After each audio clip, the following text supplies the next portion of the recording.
That soft humming you hear. That's just the background noise of history quietly refusing to talk about blood. Welcome back, sleepy wanderer. You found your way here again, in the blue hush of whatever time it is where you are. So tell me, is it dusk or dawn in your world? Are you curled up beneath a weighted blanket or stealing warmth from a summer fan? Whatever the hour, I'm glad you're here. Take a deep breath, dim the lights, and if you haven't already, tap that subscribe button like it's a secret no one's allowed to talk about. Tonight, we begin with a whisper. A bodily function wrapped in centuries of silence, suspicion, and sometimes, rather unfortunately, moss.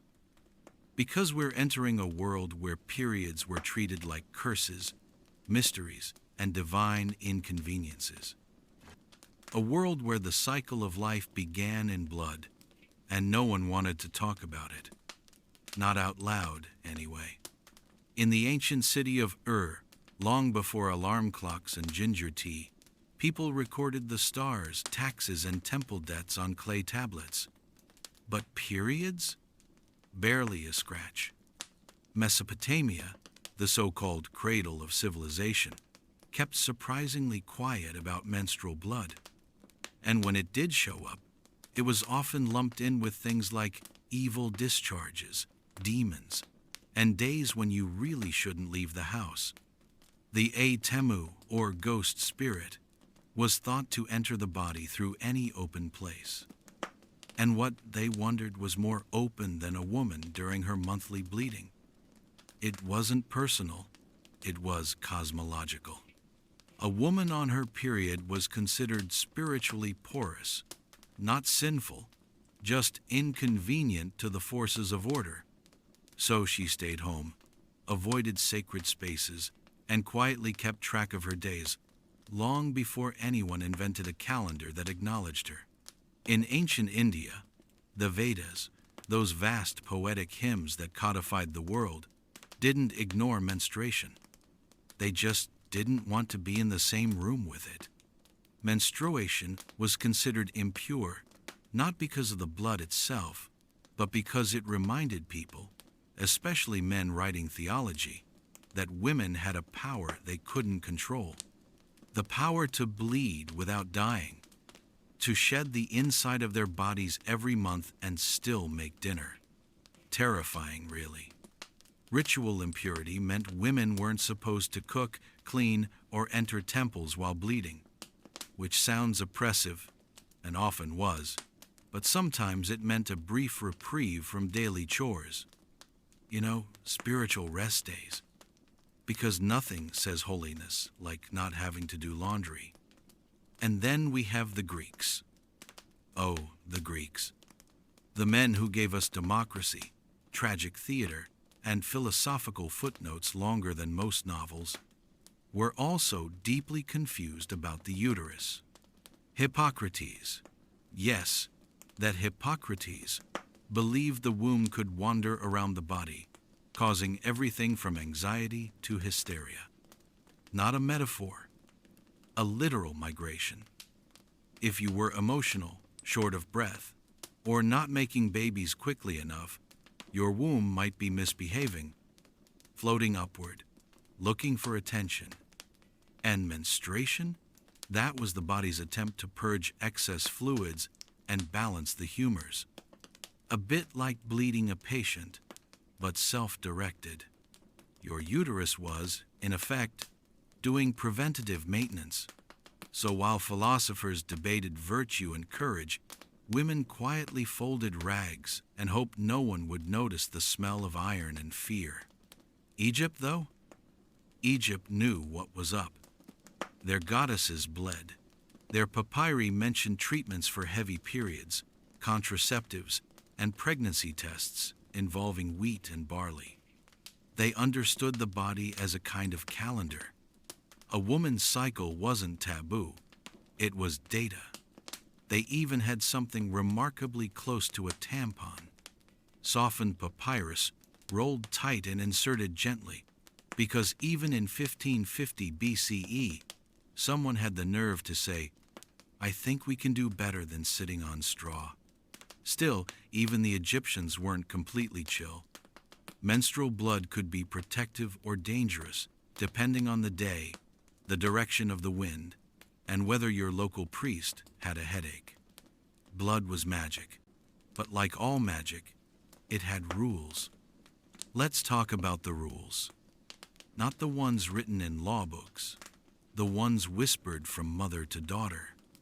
You don't go to the temple. You don't touch the pickles. You don't wash your hair.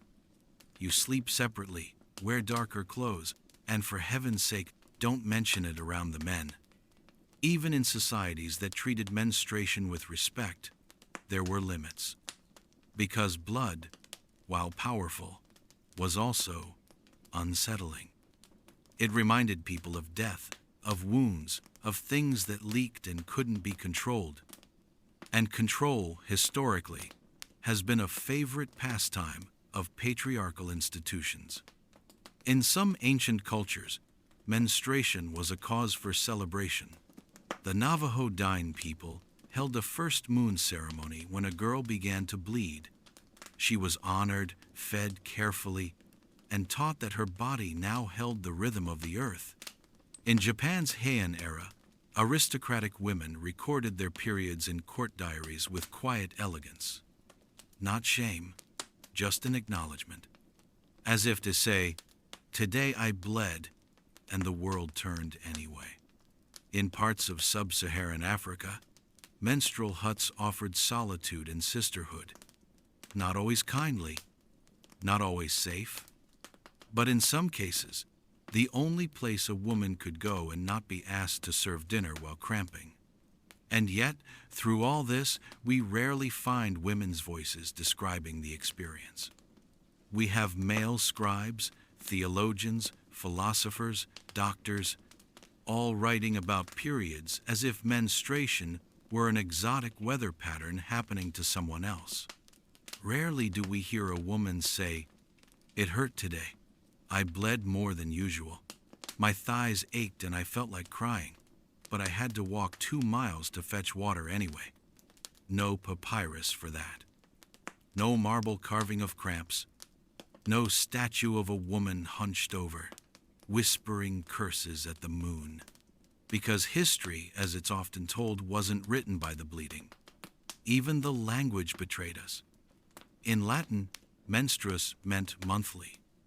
In Old English, it became month blood. In French, les règles, the rules. In Hebrew, niddah, separation. And in so many homes, no word at all. Just gestures, looks, and the quiet passing of cloth from one hand to another. The body did not forget, but society preferred it did. And so, the ancient world spun on. Empires rose. Temples were built. Philosophers wrote things down. And every single month, billions of women bled. Without sanitation, without painkillers, without comfort. Just resilience, rags, and an understanding passed in secret that this, too, was life. Not a curse, not a shame, just a cycle. Red, quiet, unending. There are few things more political than a uterus. Not that anyone would admit it out loud, of course. No, history prefers its politics veiled in metaphor. But look closely, and you'll see that menstrual blood didn't just stain cloth. It stained policy, power, and even the sacred geometry of temples. Tonight, we're visiting ancient Egypt, imperial Rome, and classical India, not through the lens of conquest or kings, but through the quiet, insistent rhythm of half the population, bleeding once a month, like clockwork, even if no one wanted to talk about it. Let's begin with the Nile. Ancient Egypt, with its obsession for balance, believed everything had a purpose. The floodwaters came, the crops grew, and the stars aligned like clockwork. So when it came to menstruation, Egyptians didn't panic. They managed. Papyrus scrolls from 1500 BCE list remedies for heavy bleeding, delayed cycles, even menstrual pain. One recipe involved acacia, honey, and dates, folded into a kind of suppository because, yes, the ancient Egyptians had vaginal inserts, and no, we still haven't caught up in terms of user-friendly packaging. Blood wasn't evil, it was power. The goddess Isis herself was said to wield menstrual blood as part of her magic. In some myths, it gave her control over life and death. Not bad for something modern advertising tried to package in soft pink silence. Still, Egypt was not entirely enlightened. Menstrual blood could pollute sacred spaces. Women were often barred from temple duties during their periods, not because they were sinful, but because divine order required precision, and bodily fluids, unpredictable as they were, threatened that. In a world obsessed with control, a uterus was chaos incarnate. Now shift the sand. Move west. Enter Rome. Ah, Rome, where togas flowed, empires stretched, and menstrual understanding took a slight philosophical nosedive. Roman medicine borrowed heavily from Greek humoral theory. Blood, bile, phlegm. Your personality and health were based on the divine soup sloshing around inside you. And menstruation? That was your body's way of balancing the broth. If a woman didn't bleed regularly, it was believed the excess blood might rise to her brain and cause madness. Or, worse, opinions. So naturally, menstruation was considered essential, which sounds supportive until you realize it also made women into ticking time bombs of supposed irrationality. Pliny the Elder, naturalist, writer, and enthusiastic mansplainer, had thoughts. He claimed that menstrual blood could spoil crops, dull mirrors, and cause bees to abandon their hives. Stand too close to a menstruating woman, and your wine might sour, your iron might rust, and your puppy might get existential despair. He never explained how he tested this. But then again, he didn't have to. He was a man with a scroll and a beard, which, in Rome, was practically a research grant. Despite the paranoia, Roman women bled anyway. They used wool, soft, absorbent, sometimes soaked in wine or oil to ease insertion. No applicators, just determination and a practiced hand. Poorer women likely used rags or moss, or nothing at all. If you worked 12 hours in a field and lived in a one-room tenement with 7 people, you didn't always get to choose your preferred absorbency. And yet, bleeding continued. So did bathing. In fact, some Roman baths even had rules about menstruating women entering the water. It wasn't about purity, it was about plumbing. Blood, like politics, got messy. Meanwhile, across the subcontinent, India was having its own quiet debate. The Dharma Shastra, ancient legal and moral texts, outline strict rules for menstruating women. Don't cook, don't pray, don't sleep in the same bed. Avoid cows. Avoid flowers. Avoid anything too pure, too sacred, too edible, or too cheerful. It was less about punishment and more about containment. Menstruation made you ritually impure, which meant your touch could transfer that impurity. Not because women were evil, but because they were leaky. And the gods, it seemed, preferred dry worship. Of course, the exact rules varied wildly. In some communities, menstruating women were given their own room, special food, and time to rest. In others, they were isolated, silenced, or simply ignored. But here's the twist. While women were told to hide their blood, Goddesses were often depicted bleeding freely, symbols of life, destruction, and cosmic power. The same blood that barred women from temples was painted on foreheads during sacred rituals, because, as always, society feared what it could not fully control. Let's talk about control, because menstrual regulation was never just about hygiene or holiness. It was about space. Who belonged where and when? A bleeding woman couldn't enter certain temples.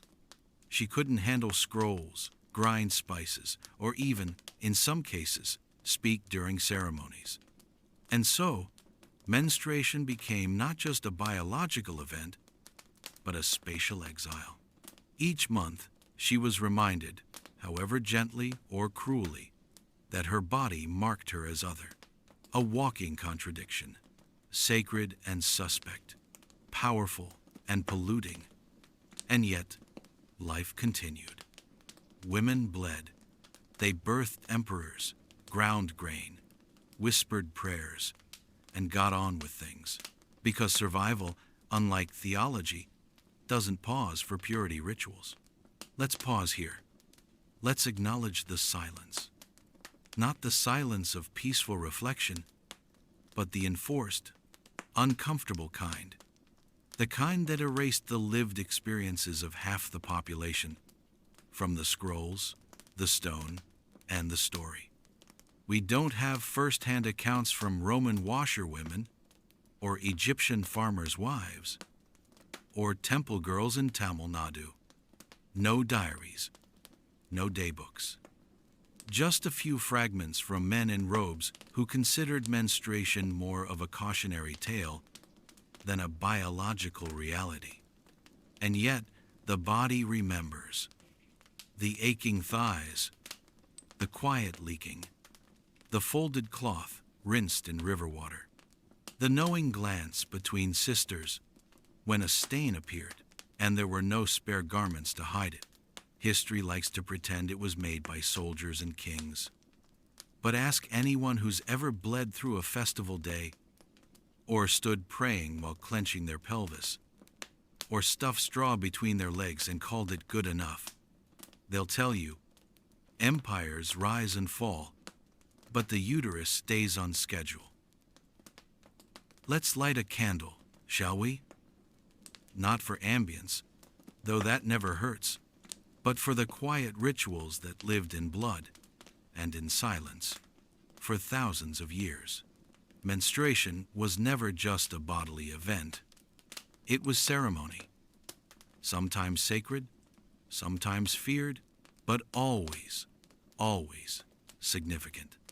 Tonight, we enter the strange, flickering space between religion and biology, where sacred texts and bleeding bodies collided, and the results were often complicated. Let's begin in a tent. A small, red one, somewhere in the ancient Near East. In many nomadic and early agrarian societies, menstruating women were given separate quarters, not to shame them, at least not always, but to observe what was believed to be a necessary ritual separation.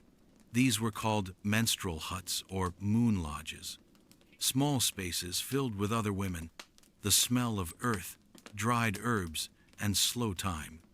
In the red tent, you rested. You bled in peace. You shared stories, braided hair, whispered complaints, and passed down knowledge that never made it into scripture. To outsiders, it might have looked like exile. To those inside, sometimes, not always, it felt like sanctuary. In Leviticus, that dense, rule-heavy section of the Hebrew Bible, menstruation is addressed with impressive thoroughness. A woman is considered ritually unclean for 7 days during her period. Anyone who touches her, or anything she's touched, becomes unclean as well. Beds, chairs, clothing, all suspect. It sounds harsh, and in practice it often was.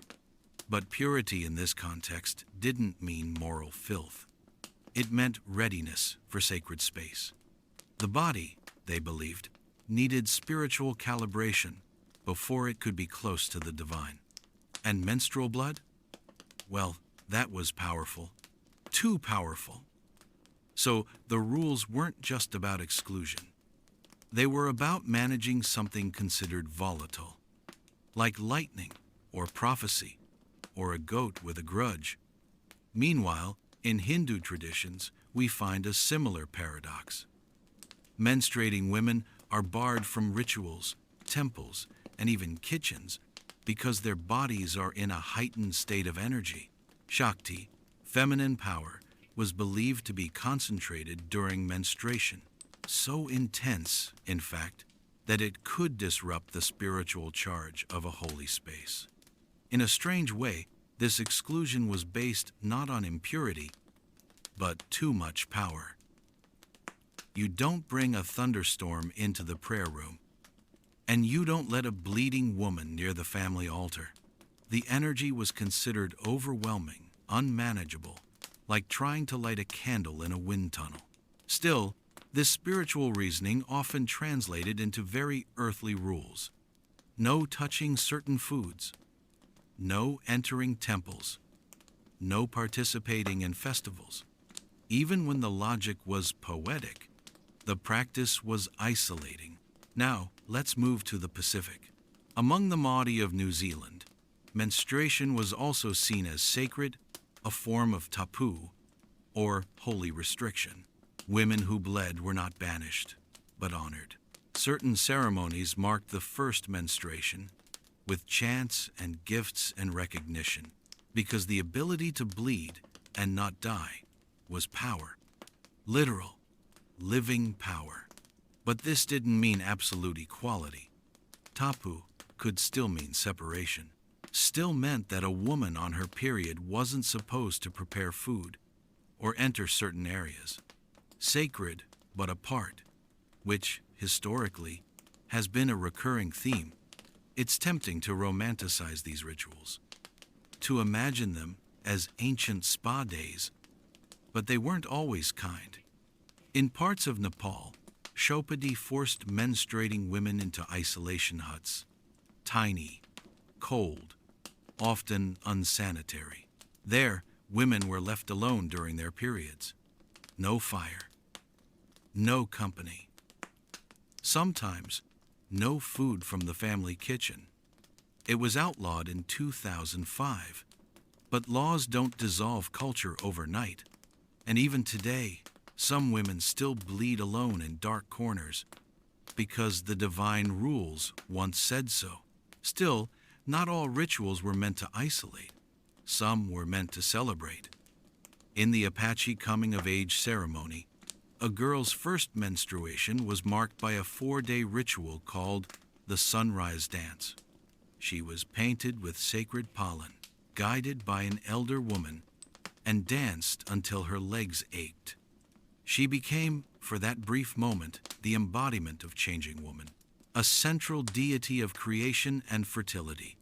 There was drumming, feasting, songs. It wasn't just biology, it was transformation. She didn't hide her cycle, she danced it. Let's talk about blood itself.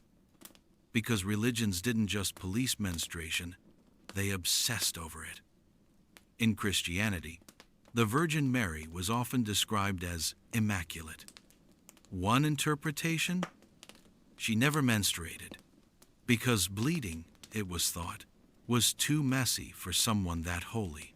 In Catholic legend, certain saints were believed to transcend menstruation entirely. They had risen above their flesh.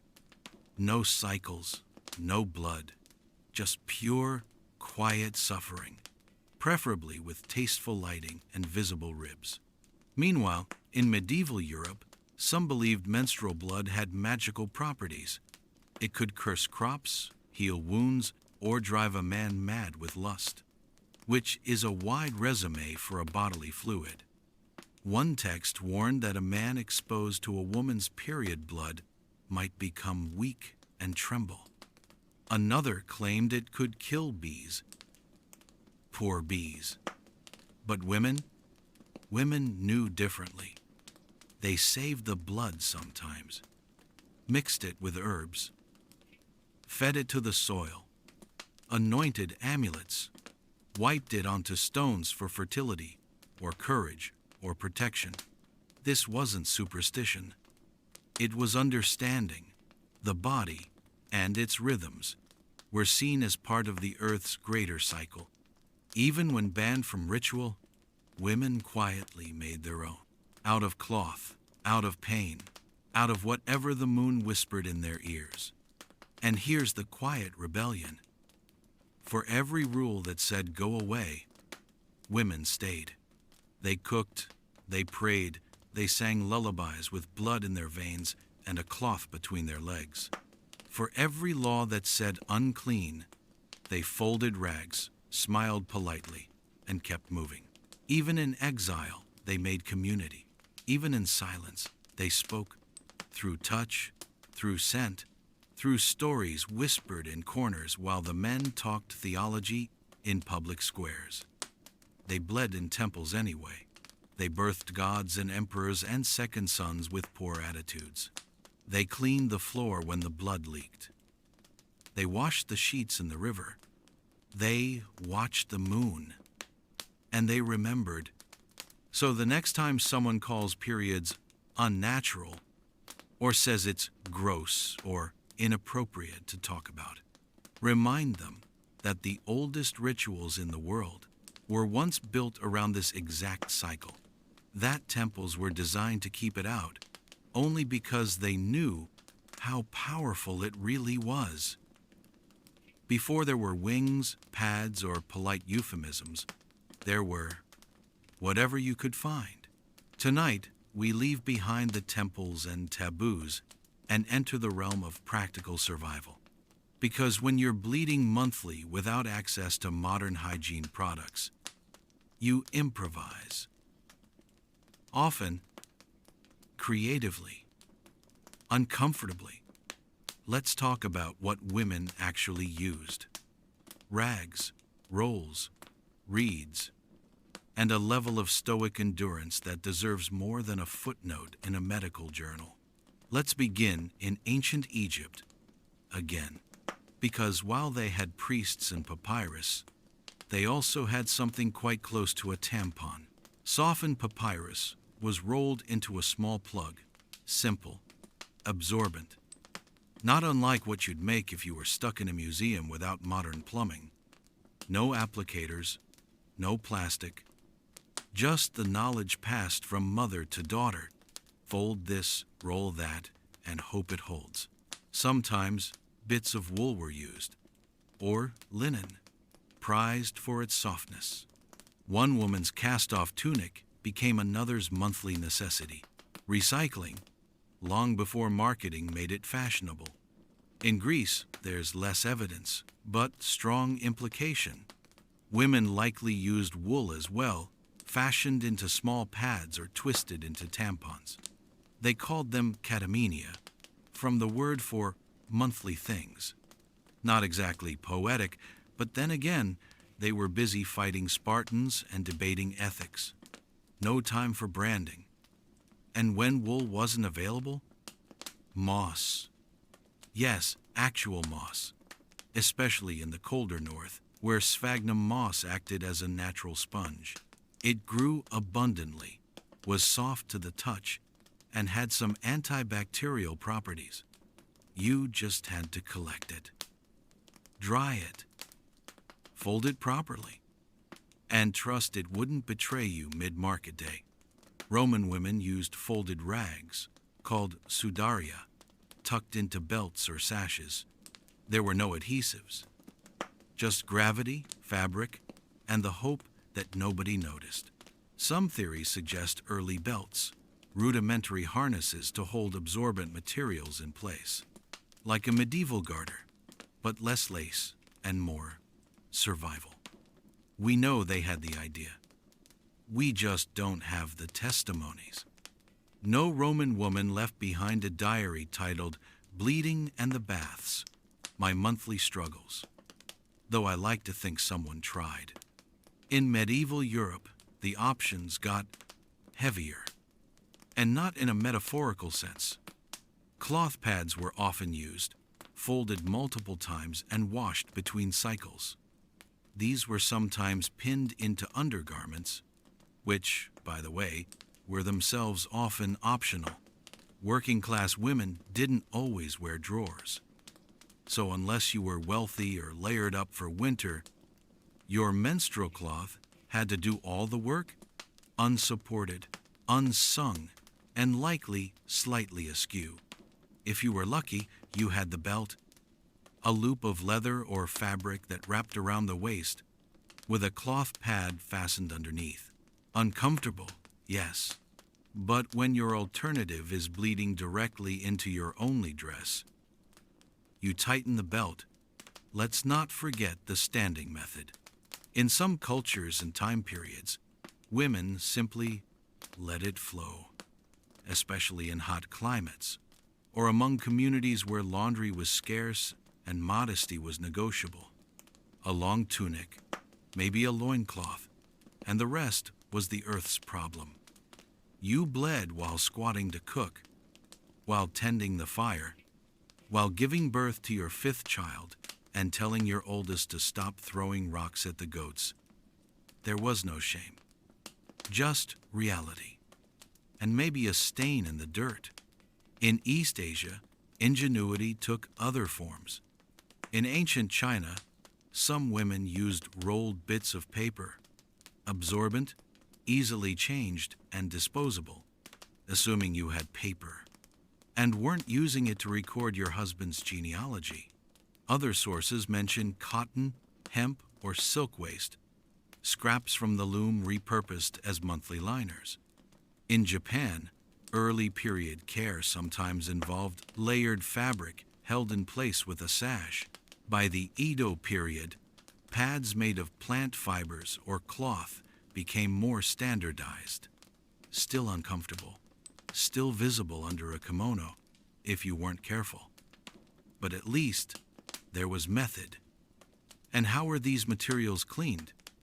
With difficulty. Water wasn't always clean. Soap was expensive, if it existed at all. Women washed cloth pads in rivers, in shared basins, or by moonlight when no one was watching.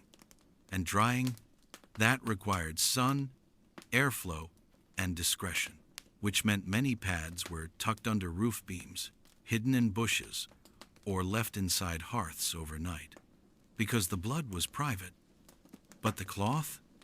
Everyone saw it drying. And the last thing you needed was for your neighbor's son to ask why you were boiling your skirt again.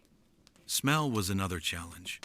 Without deodorant, antiseptics, or perfumes, menstrual odor was, as you'd expect, noticeable.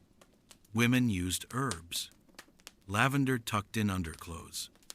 Cedar leaves. Mint. Basil. Not for beauty, for survival. For that brief moment of dignity when someone passed a little too close at the market. Some burned incense near their skirts. Others sat over herbs or bathed in leaves to cool the blood. Was it effective? Sometimes. But more importantly, it felt like control, like doing something, anything, to reclaim the body from its monthly chaos. And what if you had nothing? No linen, no belt, no moss, just yourself and the cycle. Then you bled into your clothes, onto your legs, into the soil. You washed later when you could. You wrapped a shawl around your waist. You sat carefully. You kept moving, not because it was painless, but because pain wasn't optional. There were fields to work, children to feed, and no one handing out sick days for menstruation. In every culture, there were women who bled while harvesting rice, bled while grinding grain, bled while dancing, while mourning, while birthing, while dying, and all the while they found ways to cope, to hide it, or share it. or ritualize it, to whisper to the next girl, "This is what you do. This is what I used. This is how we get through it." We talk a lot about invention, about the moment pads became disposable or tampons hit the shelves. But this was the real ingenuity. A folded rag, a rolled leaf, a twisted rope of wool. Not perfect, not sterile, but enough. For thousands of years, it was enough. Let's begin with a phrase that never appeared in a medieval manuscript. "Can you check if I'm leaking?" Because long before discreet wrappers and pastel packaging, there was only one menstrual product universally available. Shame, wrapped in cloth, tied with quiet warnings, handed down like a secret recipe, minus the joy. Tonight, we explore how managing a period became less about comfort and more about concealment. Not hygiene, not health, just silence, and the slow, deliberate invention of discretion. Start with the cloth. Folded linen, washed under cover of night, tucked into belts, or layered beneath heavy skirts. It was never just absorbent. It was stealthy. If it made noise, it failed. If it slipped, it failed. If it showed through the fabric, you failed. Because menstrual leaks weren't seen as natural. They were seen as a personal moral lapse. You didn't just stain a dress. You stained your character. This is where the belt comes in. In medieval Europe and well into the 19th century, women tied absorbent rags to themselves using a belt, a loop of cord or leather around the waist. It held everything in place, kind of. But more importantly, it made everything invisible. Even when it pinched, even when it chafed, even when it smelled. Because what mattered wasn't comfort. It was containment. Not of blood, but of perception. There was no backup outfit, no period pants. You had your work dress, your Sunday dress, and possibly one shawl that smelled suspiciously of sage and resignation. So you bled quietly, strategically. You sat only on wood. You avoided light colors. You learned the graceful art of standing slowly, one hand trailing the bench, just in case. Discretion wasn't just personal, it was cultural. In 17th century Europe, menstruation was considered a private bodily disorder. Not an illness, but not quite health either. Like having a loud stomach growl in church. Embarrassing. Undiscussed. Your responsibility to hide. Women carried bundles of cloth beneath layers of skirts. They washed them in rivers, if they could, or boiled them secretly over the fire, but always out of sight, always before the children woke or the neighbor peeked through the shutters. Even in medical texts, those long scrolls of dubious anatomy, you'll find little practical advice for menstruating women. There are remedies for excessive bleeding, usually involving vinegar, ashes, and firm moral fiber, but no suggestions for what to sit on, or what to wear, or how to sleep without waking in a puddle of your own biology. Because the issue wasn't that no one cared, it was that no one wanted to see. Discomfort was fine, as long as it was quiet. In Victorian England, menstrual care became a science of invisibility. The sanitary belt, an actual product, was a device worn like a chastity contraption, a thin elastic waistband with hooks to fasten absorbent cloth pads. Pads that were thick, uncomfortable, and had to be boiled and reused. You didn't change them. You endured them. And the worst sin? Letting anyone hear you talk about it. Victorian etiquette books advised women to manage their monthlies with utmost modesty. Menstruation was referred to as the delicate condition, the monthly visitor, or lady's inconvenience. Never blood, never cramps, never the fact that you wanted to cry, scream, and punch a croquet mallet through a hedge. In public spaces, discretion became survival. Women bled in shops, at market, in church pews. There were no bathrooms, no privacy.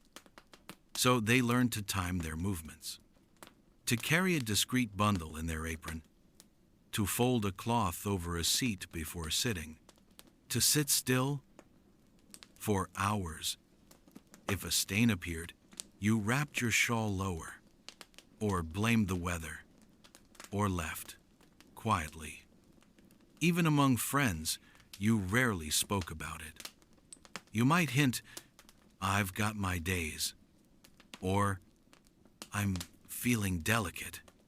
And if she understood, she might nod, pass a folded cloth across the table, and say, "You'll want to boil that twice." Mothers might tell daughters, but only once, and usually in a whisper over a tub of steaming laundry. It wasn't a conversation. It was a handoff. And what of pain? It existed, of course, but was rarely acknowledged. If you collapsed in a field, you were tired. If you vomited, you were dramatic. If your legs throbbed, your stomach clenched, and your back ached like you'd carried a cart, well, perhaps you needed more prayer. Some women used herbs, mugwort, raspberry leaf, cinnamon bark, tinctures made from whatever grew nearby, not to cure the pain, but to make it tolerable, like everything else. Let's be clear, this was not always gentle modesty. This was enforced invisibility, a culture-wide insistence that menstruation was indecent, a problem to solve, not a truth to live with. Girls were taught not to mention it, not to flinch, not to show the grimace on their face when the cramps began at the bakery counter. They learned to bleed without comment, to wince while kneading dough, to sit on their hands and breathe slowly until the ache passed, to apologize when the blood came through. And yet, through all that, the cloth, the moss, the belts, the burned herbs, the folded shawls and whispers and recipes written in the margins of cookbooks, there was always ingenuity, always some woman, somewhere, figuring it out, making do, passing it on, because the world refused to see her, but she refused to stop bleeding. Can you hear it? That slow medieval draft rustling beneath the castle doors. The soft clink of a bucket, the scraping of ash, the whisper of wool over cold stone. Tonight, we enter the world of medieval menstruation, a world not of dragons and jousts, but of laundry, leaking, and layered silence, where saints didn't bleed, but servant girls always did, and where the greatest miracle might have been surviving a cycle without judgment or infection. Let's step into a convent, a cottage, and perhaps a chamber pot or two, because in the Middle Ages, periods were not just private, they were perilous. Start in the countryside. A peasant woman, wrapped in linen and bone-deep weariness, feels the first pull, the ache that says, "It's time." She doesn't stop working. She doesn't lie down. She bleeds while stirring soup, while digging potatoes, while swatting the neighbor's boy off her thatch roof.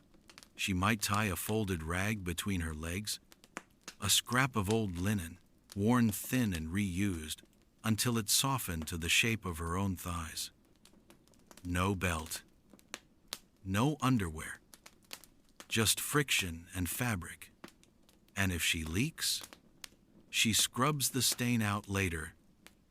If there's soap, if not, she rinses it in river water and hopes the silt carries the shame away. In the city, things aren't much better. Stalls and markets bustle with noise, but menstruation is still the one thing you don't name out loud. Women might use moss, wool, or, if they're lucky, a woven pad fastened with cords. But privacy? That's a luxury. You bleed in shared spaces, over straw floors, beneath creaking rafters. And when it drips, you pretend it didn't. You shift your skirt. You wrap a second apron around your hips. And you say, "Oh, just spilled some cider." Even though you haven't had cider in weeks. Enter the convent, a place of piety, silence, and very drafty floors.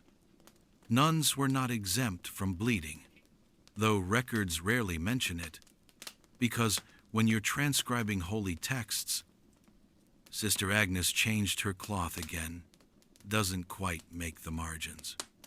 We know that convents had shared bedding, shared laundry, shared buckets for waste and blood. Imagine a dozen women living in one stone room, all quietly managing their cycles while chanting matins. Your cramps didn't excuse you from prayers. You knelt anyway, wincing, and if the blood seeped through your habit, you folded your robe, tucked your hands, and carried on, because saints, apparently, didn't leak. Let's talk about theology, because medieval Christianity had feelings about menstruation, mostly uncomfortable ones. The book of Leviticus still loomed large, casting menstruation as a state of impurity, not sin, but certainly not sanctity either. A woman who was bleeding couldn't receive communion. She couldn't enter certain sacred spaces, and in some corners of Europe, she wasn't even allowed to bake the Eucharistic bread. Why? Because her body was seen as unpredictable, too earthly, too moist, too womanly. A bleeding woman might distract the monks, as if monks were one visible stain away from abandoning their vows and writing sonnets. Still, there was nuance. Some medieval theologians believed menstruation was part of divine design, a sign that women were cyclical beings, in rhythm with the moon, which was poetic, until they used it as an excuse to bar women from priesthoods. Too changeable, they said. Too leaky for leadership. Menstruation, they claimed, was tied to Eve, to original sin, to the curse of pain and blood and childbirth. A theological chain that made it very hard to ask for a clean rag without also asking for forgiveness. Of course, peasant women didn't debate canon law. They simply dealt with it. They shared folded cloths between sisters and daughters. They sat on hay piles during heavy days. They doubled up layers of wool when cramps hit too hard. There were no midwives for menstruation. Only women helping other women. A whisper, a tincture, a soft "me too" passed over the washing basin. If a woman bled too long, she might drink nettle tea, or press warm stones against her belly, or pray. A lot. Pain was not a medical emergency. It was a condition of womanhood. Then came the saints. And things got stranger. Some female saints were praised for transcending menstruation. Their holiness was marked by the absence of cycles, They no longer bled because they no longer needed to. Others claimed divine bleeding, stigmata that mimicked Christ's wounds, but not periods, because holy blood apparently did not stain your shift. Menstruation was too real to be sacred, so it was left out of hagiographies, edited out of paintings, erased from relics. Even the Virgin Mary, a woman who birthed a child, was portrayed as someone who never once reached for a cloth pad. Meanwhile, in medieval medical texts, menstruation was viewed through the lens of humors. Too much blood? You'd get hysteria. Too little? You might go mad. The uterus, they believed, could wander, and menstrual flow helped keep it tethered in place. So menstruation wasn't optional, but it still wasn't discussed in polite company. Imagine, your health depends on regular bleeding, and yet you must never mention it. Just fold your cloth, tie your belt, and go light the hearth. Menstrual care was not provided by the church, or the state, or your local healer, unless things went very wrong. It was taught quietly, practiced daily, and spoken of only in euphemisms. Women bled through Mass, through childbirth, through famine and festivals, through plagues and prayers. They did it bent over basins. They did it in layers of wool. They did it with aching backs and chapped hands and no idea if they'd live past 40. So when we picture the Middle Ages, cathedrals, plagues, knights with questionable morals, remember that in every village, every convent, every manor house, someone was quietly folding linen beneath her skirts. She wasn't in the painting. She didn't write the book, but she was there, bleeding, enduring, sacred, whether they believed it or not. Imagine this. You're standing in a dimly lit apothecary, holding a cloth soaked in vinegar, wondering if it's clean enough to reuse. And then, one day, centuries into discomfort, someone says, "What if we sold you something better? Or at least, something marketable?" Welcome to the beginning of the modern menstrual industry, where blood met capitalism, and suddenly, the cycle wasn't just a private burden. It was a business opportunity.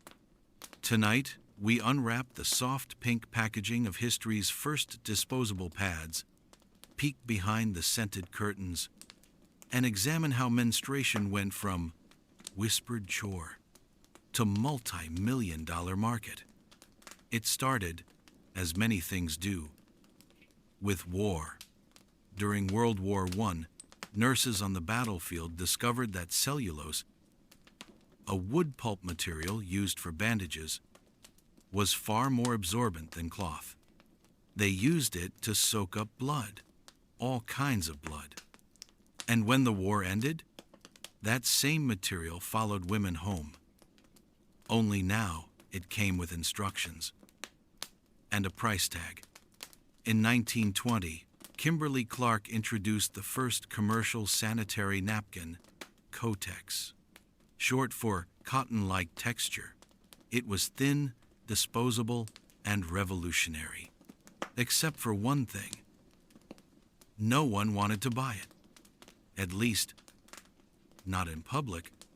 You see, menstruation was still taboo. Women were taught to be ashamed, to be silent, to never, under any circumstance, say the word period out loud. So stores sold Kotex behind the counter. You didn't ask for it. You pointed. You left money on the counter and avoided eye contact. No conversation. No receipt. Advertising couldn't mention blood or pain or even women. Early ads showed anonymous hands, floating diagrams, and vague promises of confidence and hygiene. Because menstruation was not a reality to solve, it was a problem to neutralize. Still, Kotex sold. It was disposable, which meant, for the first time, women didn't have to carry blood-soaked cloths home in secret pouches. No boiling, no wringing, no guilt-stained water dumped behind the barn. It was progress. Expensive, yes, but clean. Convenient. Disposable. And like all things designed for women, it was designed to be hidden. Pads at the time weren't self-adhesive. They were held in place by a sanitary belt, an elastic strap that looped around the hips with little metal clips, not unlike a slingshot for shame. You stepped into it, fastened the pad, and hoped nothing slipped during Sunday service. The belts were tight. The pads were bulky. And if you dared sneeze, well, God help your dignity. But still, they sold, because women were tired. And these new products, for all their flaws, meant a small inch of freedom. By the 1930s, competition arrived. Other brands emerged. Modest, Stay Free, Lysol, yes, that Lysol, which, horrifyingly, once marketed itself as a feminine hygiene solution. Spoiler, it was not. It was corrosive. But that didn't stop companies from suggesting that cleanliness, or rather, the illusion of it, was a woman's sacred duty. Menstruation wasn't just messy. It was framed as unclean, shameful, dangerous to one's marriage prospects, health, and social standing. So products were sold not to empower women, but to make sure no one else ever knew they were bleeding. Advertising doubled down. Images of white dresses, horseback rides, tennis games. The suggestion being, if you bought the right pad, you could leap over societal expectations and still land gracefully in silence. Everything was euphemistic. Feminine protection, womanly freshness, delicate needs, but never blood. Never uterus. Never truth. Women were being sold products for a reality no one would let them name. Still, something was shifting. The fact that menstrual products existed at all, that they were being advertised, however clumsily, meant the door had cracked open. Quietly, through beige packaging and silent pharmacy counters, a new message was leaking through. You are not the only one. You are not alone. And maybe, just maybe, you deserve to feel a little less burdened. By mid-century, new innovations arrived. Adhesive strips, wider pads, fluffier cores. The first tampon patent had been filed in the 1930s by a man named Earl Haas. He called it Tampax. And yes, we'll get to that saga in the next scene. But for now, the pad reigned supreme. A symbol of progress wrapped in silence. Bought discreetly. Used privately. Discarded quickly. Still taboo. But now, at least, taboo with options. Let's pause here. Not to reflect on how far we've come, but to notice how we came this far. Not through kindness, not through open conversation, but through marketing. Menstruation became acceptable only when it became profitable. When it could be sold in boxes, displayed on shelves, repackaged in floral fonts and forgettable slogans. Modest, because that was an actual slogan. The implication? Don't ask questions. Just buy. And smile. And yet, the women who did, they changed everything. Because every box bought meant one less boiling cloth, one less whispered apology, one small step toward convenience, privacy, and dare we say control. It wasn't perfect.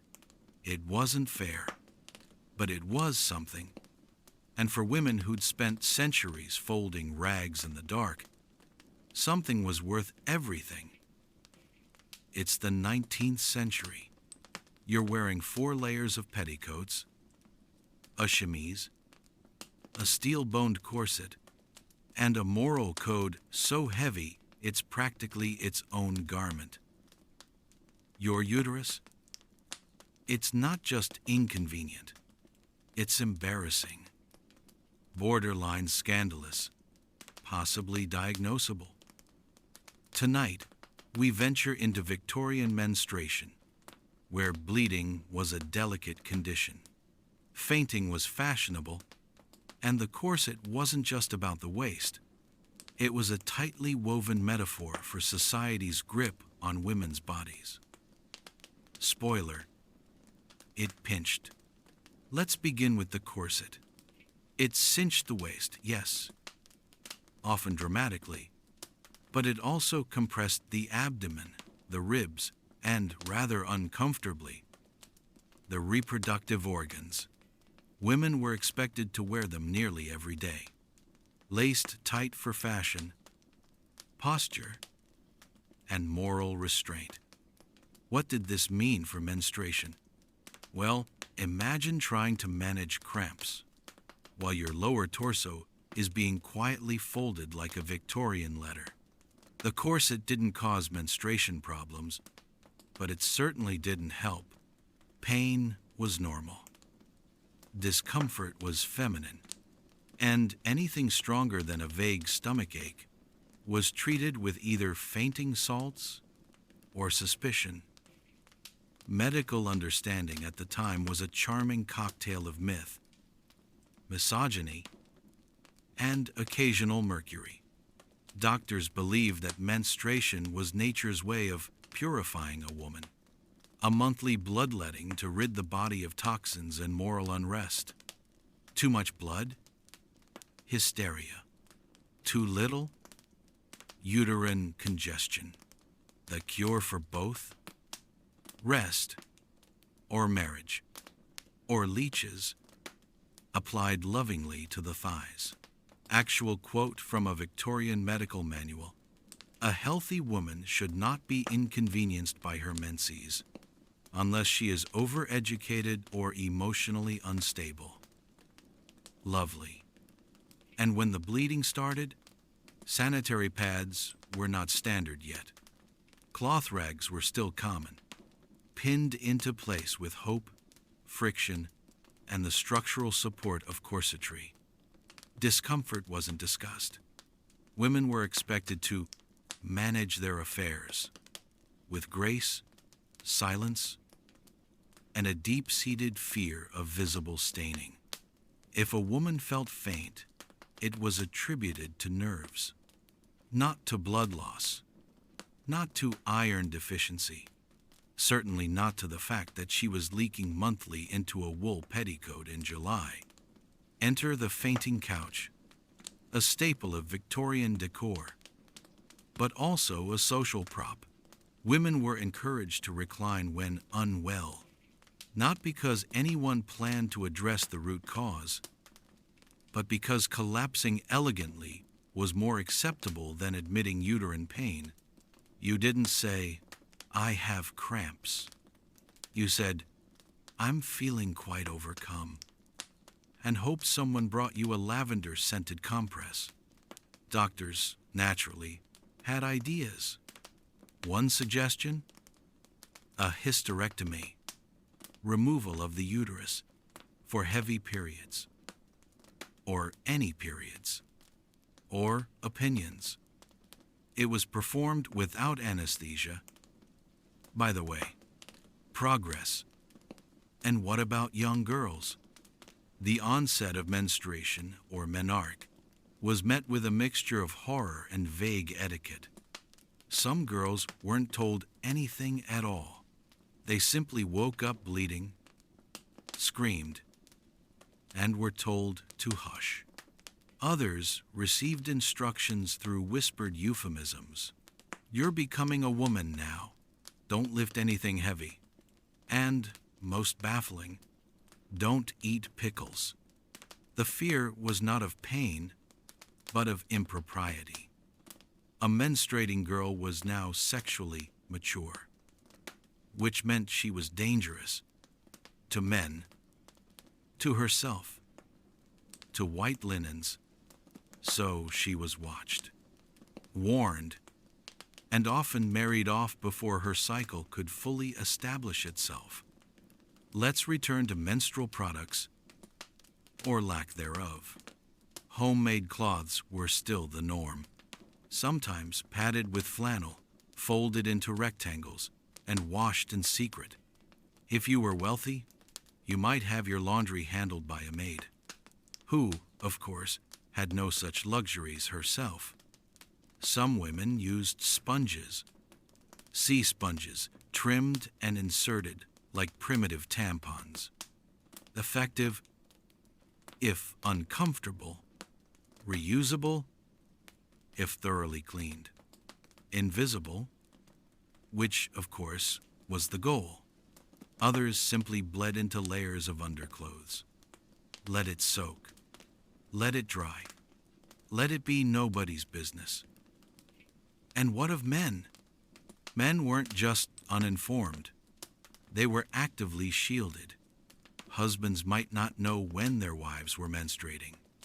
Brothers certainly didn't.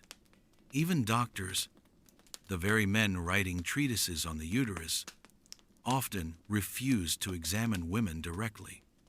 They asked questions through curtains. Or worse, they asked the husband instead.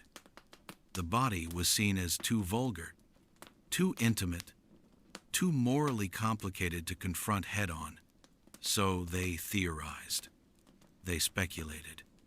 They guessed. And most of the time, they guessed wrong. Let's not forget the church. Religious influence was still deeply entwined with ideas of purity. Some denominations taught that menstruating women should not attend Mass. Others insisted on ritual cleansing before rejoining the congregation.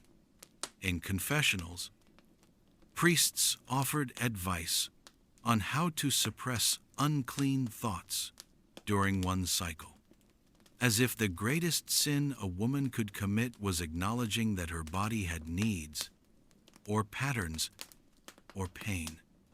But through all this, women managed. They whispered. They shared cloths.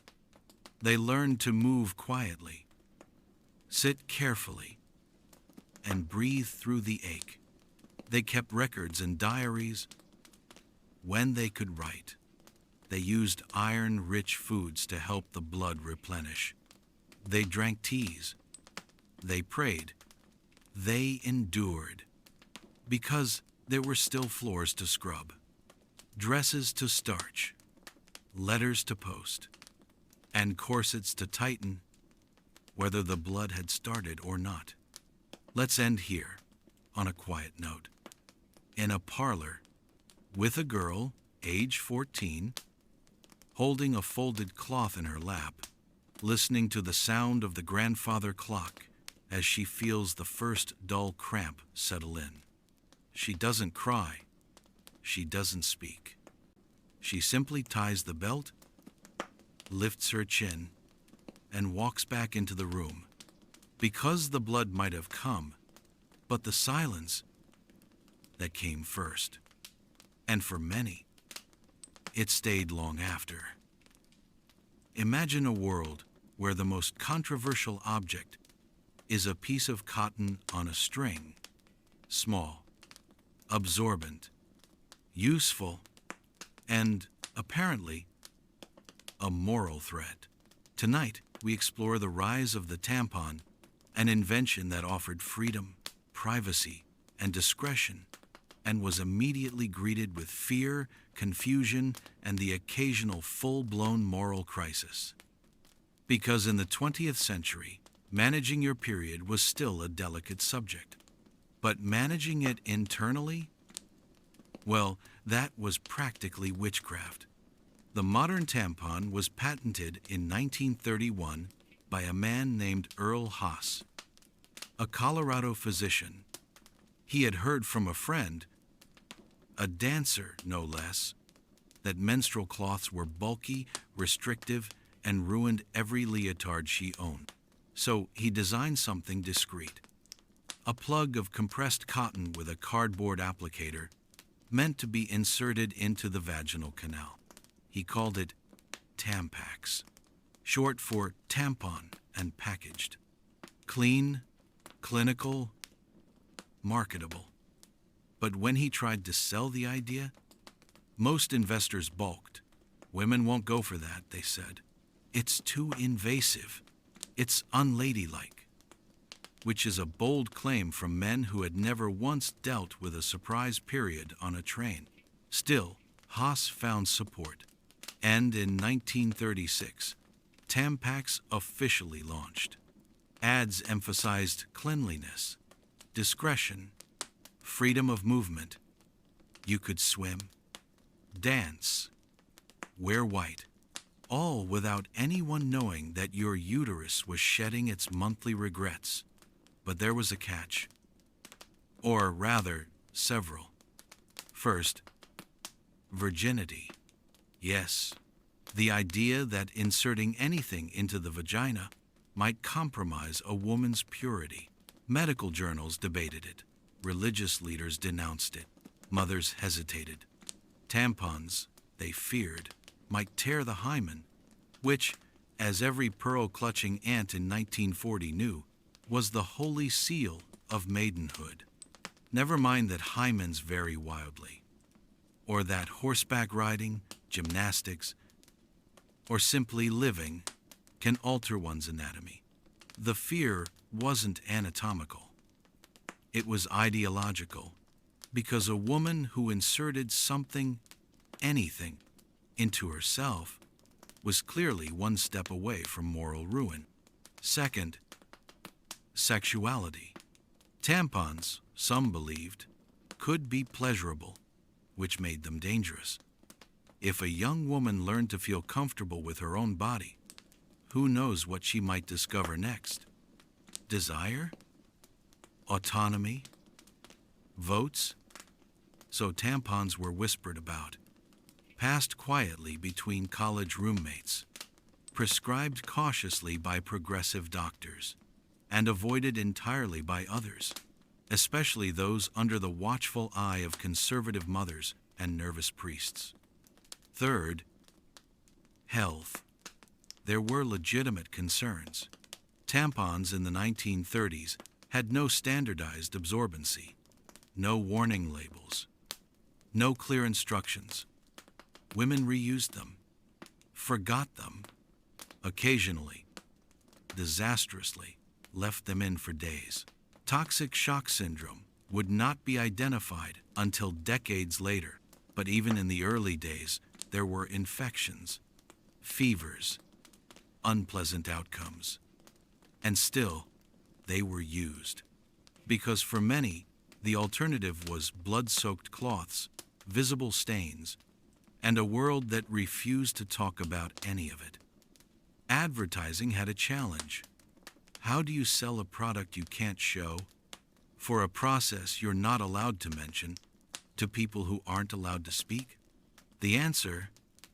Metaphor. Early tampon ads featured horseback riders, white linen, and women looking joyfully unburdened. No blood, no anatomy, just a quiet promise.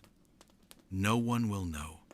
They emphasized freedom, cleanliness, poise, never pain, never clots, never the slow, sticky panic of realizing you've leaked through your only good skirt during final exams. That wasn't marketable. By the 1950s, tampons were still controversial. Some schools banned them. Some doctors discouraged them. Some mothers feared them. But women? Women used them anyway. Because swimming mattered. Because comfort mattered. Because autonomy mattered. Even if you had to buy it wrapped in 2 layers of tissue. From the back shelf, next to the ammonia. Let's talk about Catholicism. The Catholic Medical Association, for years, opposed tampons, claiming they blurred the line between menstruation and virginity. Some catechism classes warned girls against internal devices. Others declared them safe, but spiritually suspicious. The debate wasn't about anatomy. It was about control. Who gets to decide what enters a woman's body? Her or everyone else? Meanwhile, brands kept evolving. Plastic applicators, variable absorbencies, color-coded boxes, increased competition. OB tampons, introduced in Germany in the 1950s, eliminated the applicator entirely. They were inserted with a finger, cheaper, more discreet, and more environmentally friendly. Some women loved them. Others found them too intimate. But the choice was growing. Quietly, steadily. Then came the backlash. In the 1980s, a spike in toxic shock syndrome was linked to one specific tampon brand, Rely, super absorbent, infused with synthetic materials, and promoted with the tagline, "It even absorbs the worry." Except it didn't. It absorbed too much, disrupted the body's pH, and turned out to be lethal for some. The product was pulled. Lawsuits followed, and tampon trust was shaken. But women didn't stop using them, because by now, tampons were no longer taboo. They were a necessity. And through it all, men weighed in. Politicians, doctors, advertisers, all deeply concerned with what women were putting inside themselves. Taxes were levied, restrictions imposed. Some schools banned them again in the 1990s. Too mature, too dangerous, too liberating. Because tampons weren't just absorbent, they were quietly radical. A woman using a tampon didn't need to ask, or explain, or stay home. She just moved forward, unnoticed, unapologetic. So the tampon, small, cylindrical, easily flushed, became an emblem of quiet defiance. It was never perfect. It didn't work for everyone.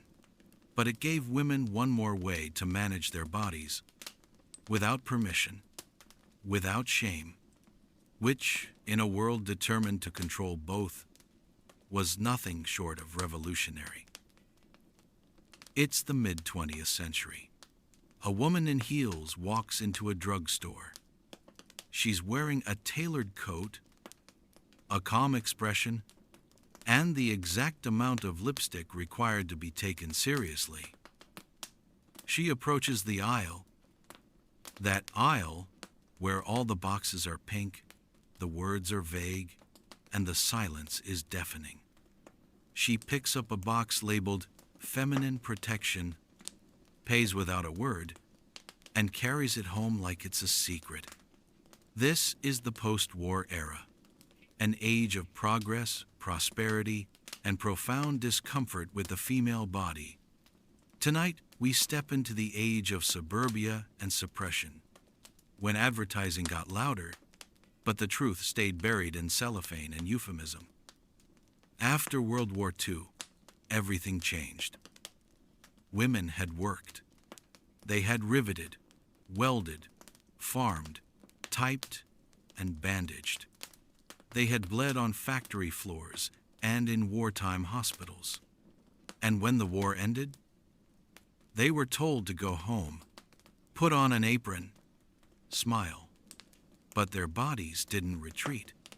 Their periods didn't pause for domestic tranquility. So, the menstrual industry adapted by marketing harder. This was the golden age of feminine hygiene, which, to be clear, meant anything but actually discussing periods. Products were labeled with clinical vagueness: sanitary napkins, personal care, monthly aids. Not one box said period until decades later. Advertising offered reassurance. You're still ladylike. You're still fresh. You're still quiet. Never mind the cramps. Never mind the stains. Just buy the right brand, and no one will ever know what your body is doing. Magazines joined the chorus. Ladies' Home Journal, Good Housekeeping, articles titled Keeping Your Secrets and Managing the Unmentionable. Teen girls were told to mark their calendars, track their moods, and hide their used pads in multiple layers of tissue.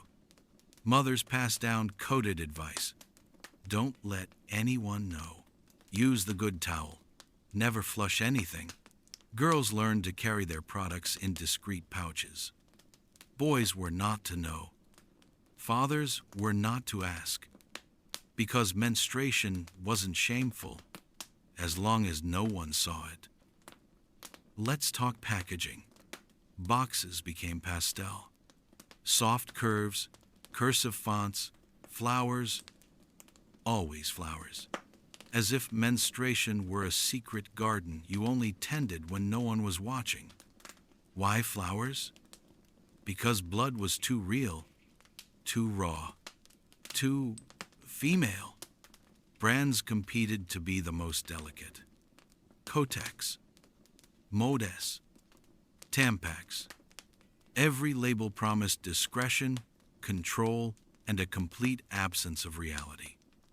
No one dared show blood, not even red liquid. Commercials used blue, that bizarre blue liquid, to demonstrate absorbency, as if periods were a Gatorade spill.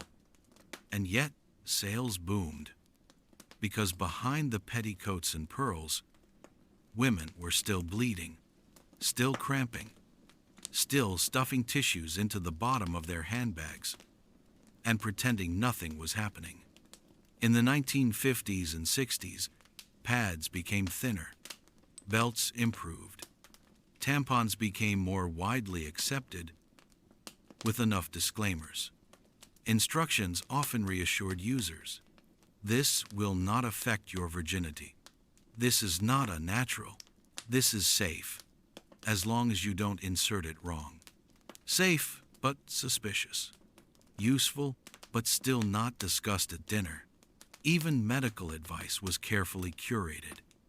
Doctors told women not to exercise during their periods, or to avoid swimming, or to refrain from intimacy, not for health reasons, but for decency. Menstrual blood was still viewed as excessive. Emotional instability was blamed on hormones. Cramps were exaggerated. Complaints were hysteria. Actual suggestion from a mid-century health guide. If you feel pain during your monthly, try smiling. One wonders how many smiling women in starched skirts dreamed of stabbing someone with a safety pin. But things were changing, slowly, in whispers, in underground zines and college health centers. Feminists of the 60s began asking difficult questions. Why can't we say period? Why is everything pink? Why is this still so expensive? And most importantly, who benefits from our silence? Because the myth of the perfect woman, the one who bled quietly, smelled of lavender, and never asked for a day off, was a marketing invention. And women? They were tired of being sold shame. Still, for most of the 20th century, menstruation remained private. which sounds respectful, but often meant invisible, unspoken, not suitable for television. Commercials aired late at night. Products were shelved discreetly, and women learned to code switch. You didn't say, "I'm on my period." You said, "It's that time," or "I've got company," or, if you were feeling cryptic, "I'm unavailable." Schools followed suit. Health classes offered vague diagrams. Girls were separated from boys. Sometimes free pads were handed out, wrapped like contraband. Other times, girls had to ask the nurse, which meant everyone would know. So they didn't ask. They improvised. Toilet paper pads, sweaters tied around the waist, small prayers to make it through the day. And the boys? They were taught nothing, except perhaps that periods were gross. And yet, the products kept improving. Self-adhesive pads, plastic applicators, smaller, more absorbent, more modern. The menstrual industry blossomed into billions, even as it refused to say the word. Because in a world where women could work, drive, vote, and earn, they still had to apologize for leaking. Let's end on a scene. A woman in 1965 sits at her vanity. She's bleeding. She's tired. She's got laundry in the sink and dinner on the stove. She opens a drawer, takes out a box wrapped in blue and cursive. She folds the pad, tucks it in place, and walks back into the living room. She smiles, because she's supposed to. But part of her, just a small part, wonders what it would feel like to not hide. It starts with a whisper, then a sigh, then a small group of women sitting cross-legged on a living room floor, passing around a zine that says something unthinkable. Let's talk about our blood. Welcome to the 1970s. Second wave feminism. Rising hemlines, burning bras, and slowly but surely, the collective decision to stop whispering about periods. Because the curse had been called many things: unclean, private, inconvenient, but never yours. Never something to own. Until now, the women of this era were raised on modesty. They had been told to tuck their pads into purses discreetly, to smile through cramps, to excuse themselves from PE without explaining why. They had watched tampon commercials in black and white, where blue liquid flowed daintily into cotton clouds, and women in white swimsuits ran along beaches as if nothing inside them was screaming. But something was changing, deep in the gut, or maybe the uterus. The idea that being a woman shouldn't have to mean suffering in silence. So they talked, in living rooms, in collectives, at university meetings, and underground presses. They made pamphlets with bold titles: The Monthly Blues, Our Bodies, Ourselves, Witches, Midwives, and Nurses. They wrote about endometriosis, painkillers, misdiagnoses. They challenged doctors who dismissed them. They asked why menstrual products had no ingredients listed, why there were no warnings, no options. They were not complaining. They were reclaiming. Period zines emerged, handwritten, photocopied, and passed hand to hand. They included real stories, real drawings, real anger. One woman wrote, "I bled through my jeans at school, and no one told me." Everyone laughed. Another wrote, "Why do I have to pay for the right to be clean?" They questioned tampon safety, demanded alternatives. started tracking side effects with pen and notebook when doctors refused to take notes themselves. This wasn't just body talk, it was resistance. And yes, they got loud. Public protests emerged. At the 1973 Miss America pageant, a group of feminists threw feminine hygiene products into a freedom trash can. Pads, tampons, curlers, bras. It wasn't about hating those things. It was about hating the expectation to suffer silently through them. They chanted, "Women are not ashamed. Blood is not dirty. My body is not your taboo." Even art joined the revolution. Judy Chicago's The Dinner Party, a massive installation celebrating historical women, included plates with vulva-like imagery, soft folds, blood colors, symbols of menstruation, unapologetically central. Performance artists staged menstrual rituals, smearing red on canvases, wearing pads as protest, reading poetry about pain, discharge, and rage. Critics called it obscene, self-indulgent, grotesque, which of course meant it was working. Meanwhile, inside classrooms, girls still hid tampons up their sleeves, still whispered for pads, still bled through gym shorts.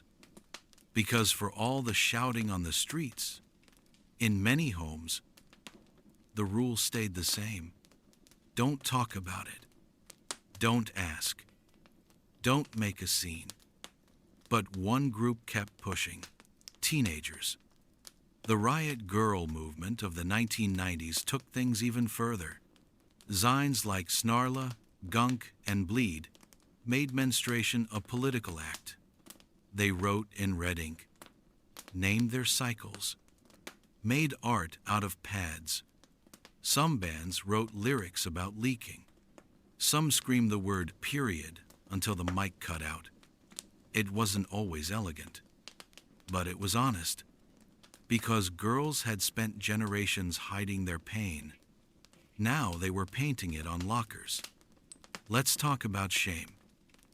It had been inherited, pressed gently into palms with the first cloth, whispered into ears during the talk. But now it was being unpacked, dissected, set on fire, and mailed to senators. Women asked, why are products taxed as luxuries? Why aren't there trash bins in every stall? Why do we say sanitary napkin as if we're apologizing? They demanded answers. And sometimes, slowly, they got them. Meanwhile, tampons were evolving. New shapes, new absorbencies, plastic applicators, cardboard ones, no applicators at all. And yet, no one had ever tested their safety long term. Not until women insisted. The Dalkin Shield scandal, a defective IUD causing infections and infertility, lit a fire under the reproductive rights movement.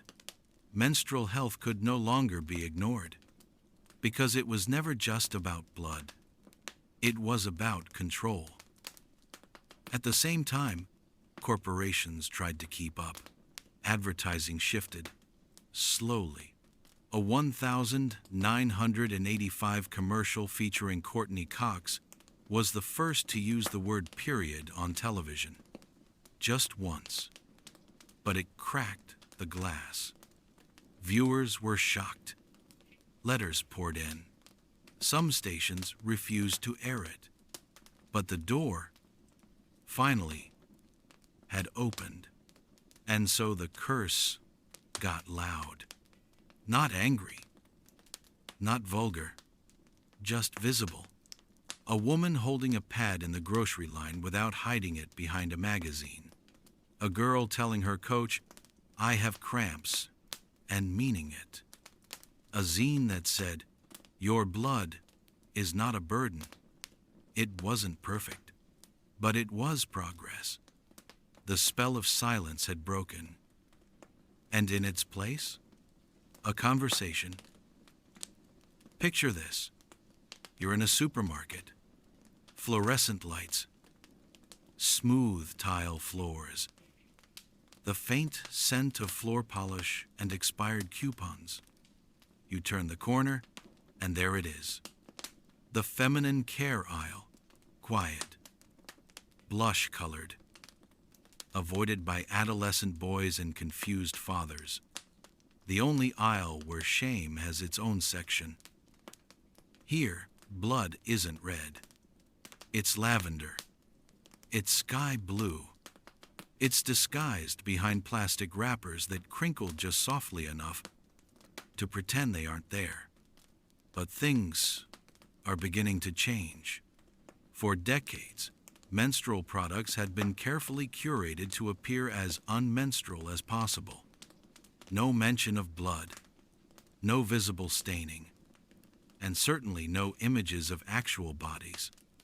Just diagrams, arrows, and the ever-present, medically impossible blue liquid.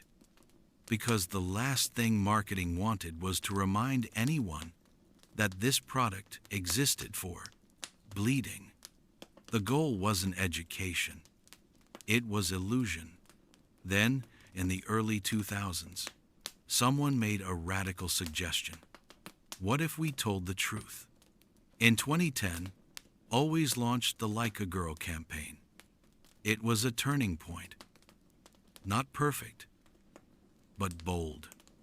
The ad asked teenagers to demonstrate running like a girl. They flailed. They giggled. Then it showed younger girls. Strong, confident, proud. It asked, when did like a girl become an insult? The implication was clear. If we were taught to be ashamed of how we moved, how we acted, how we bled, then shame wasn't natural. It was learned. Soon, the aisle itself began to shift. Packaging grew bolder. Brands used words like period, menstrual, and even, gasp, blood. Organic products entered the shelves. Period cups, reusable pads, menstrual discs, no longer marketed with euphemism. Now they leaned into empowerment, into comfort, into choice. Even the design changed. Black boxes, gender-neutral fonts. Copy that said, bleed however you want. And then came the blood. Real blood. Or at least, red liquid. In 2020, a British ad campaign aired the first ever mainstream commercial to show red fluid poured onto a pad. It was simple, clinical, unapologetic, and it caused outrage. Viewers complained. Parents shielded their children. Letters flooded in. Because for many, seeing menstrual blood was more offensive than the centuries of silence around it. But the ad stayed, and others followed. Let's talk capitalism. Because these changes weren't just moral, they were marketable. Millennials and Gen Z demanded transparency. They wanted to know what was in their products, why they were taxed, why there weren't free pads in every public restroom. And brands, sensing an opportunity, responded. Suddenly, period was a buzzword. Influencers held up menstrual cups. Subscription boxes delivered pads wrapped in recycled poetry. The taboo became a trend. Of course, backlash arrived. Some critics accused companies of oversharing, of politicizing periods, of corrupting the youth by acknowledging that people bleed. School districts debated whether to stock bathrooms. Transphobic outrage emerged when brands used inclusive language, like people who menstruate, Because if the aisle had once been built to hide bodies, the new aisle was being asked to include them, all of them. And some people didn't like that. But the blood was already in the aisle, and it wasn't going back. Activists started campaigns like number Free the Period and number End Period Poverty. They fought for free menstrual products in prisons, shelters, and schools. They argued that menstrual care was a human right, not a luxury, not a privilege, not a pink-wrapped indulgence. And slowly, governments listened.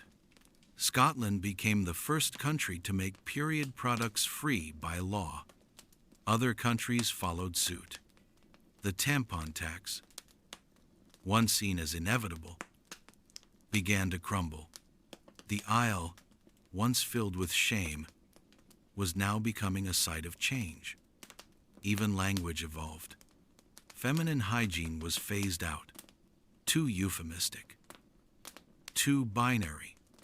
Now it's menstrual care, cycle support, or simply products. Gender-inclusive packaging appeared.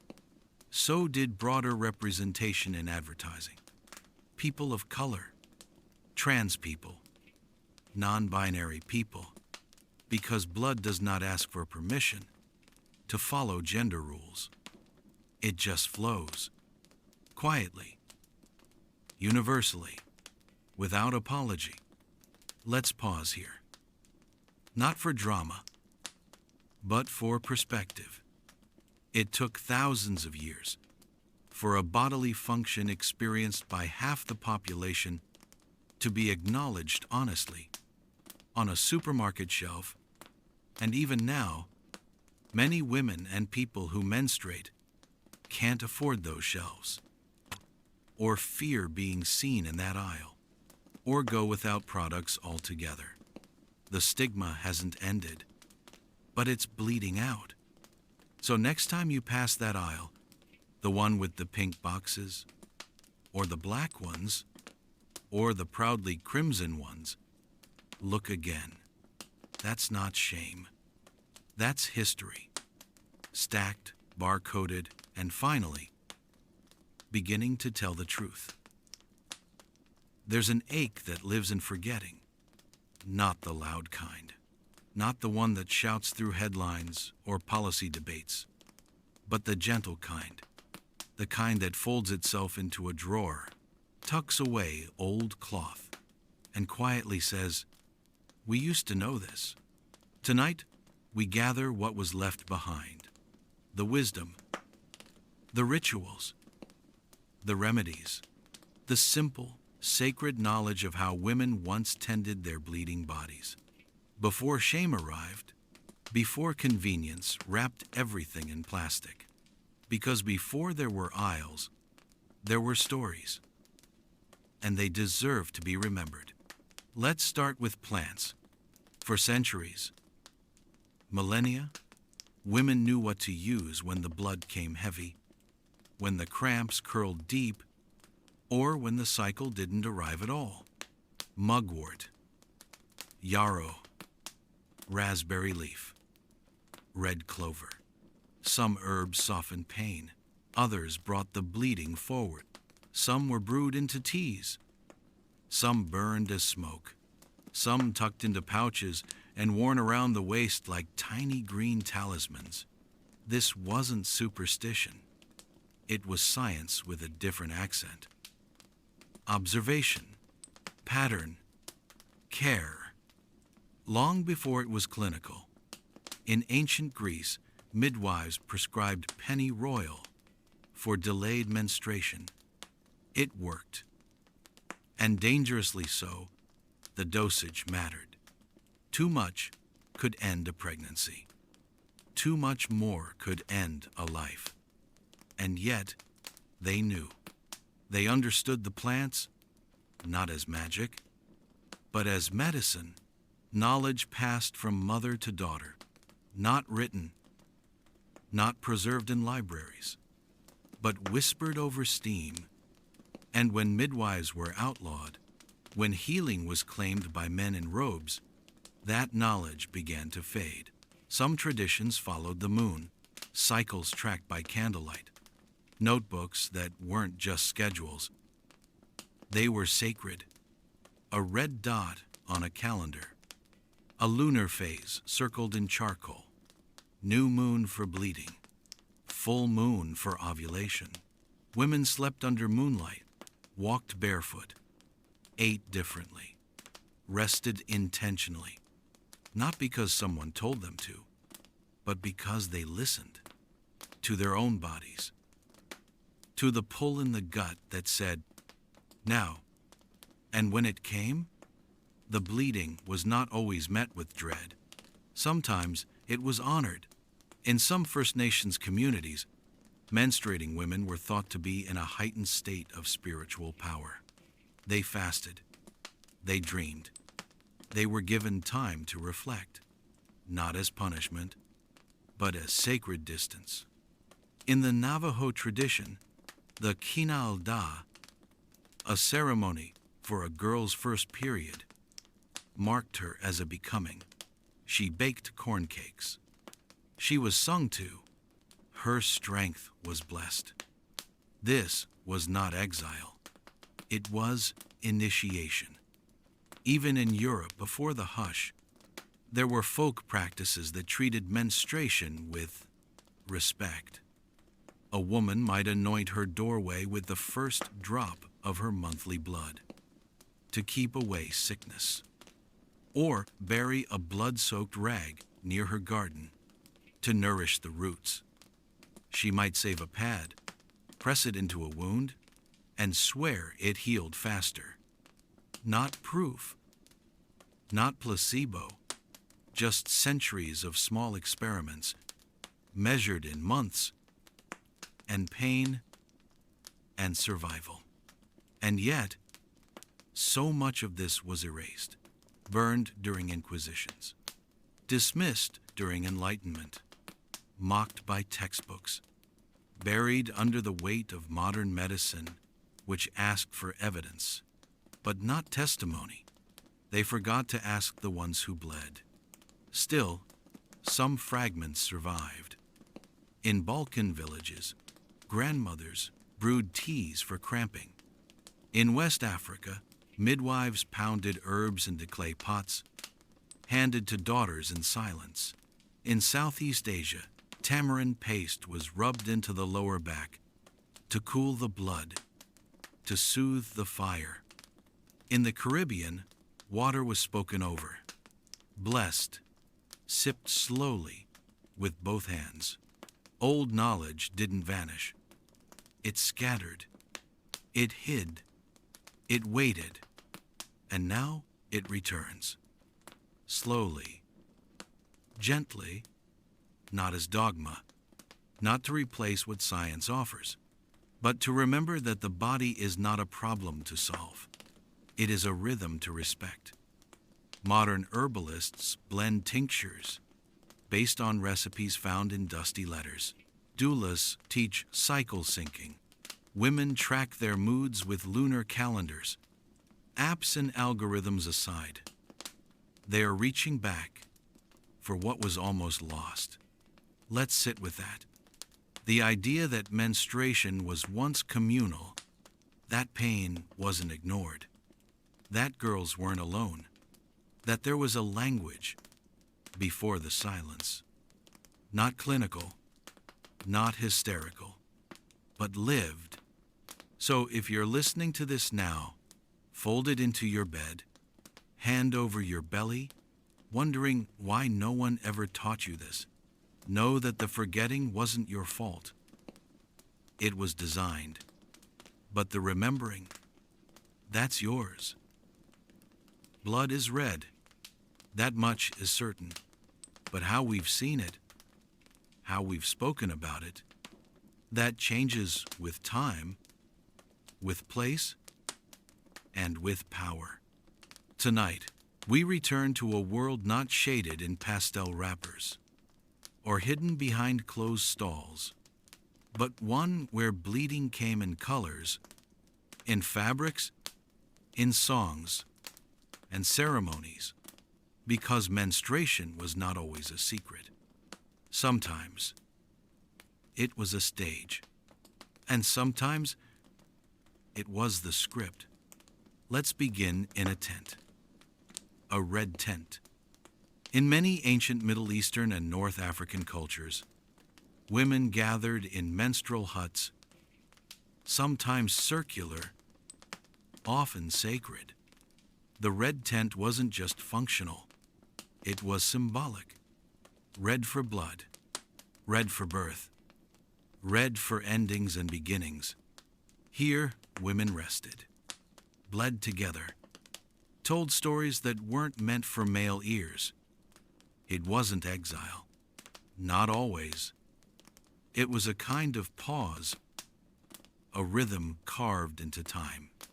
The red wasn't shame. It was recognition.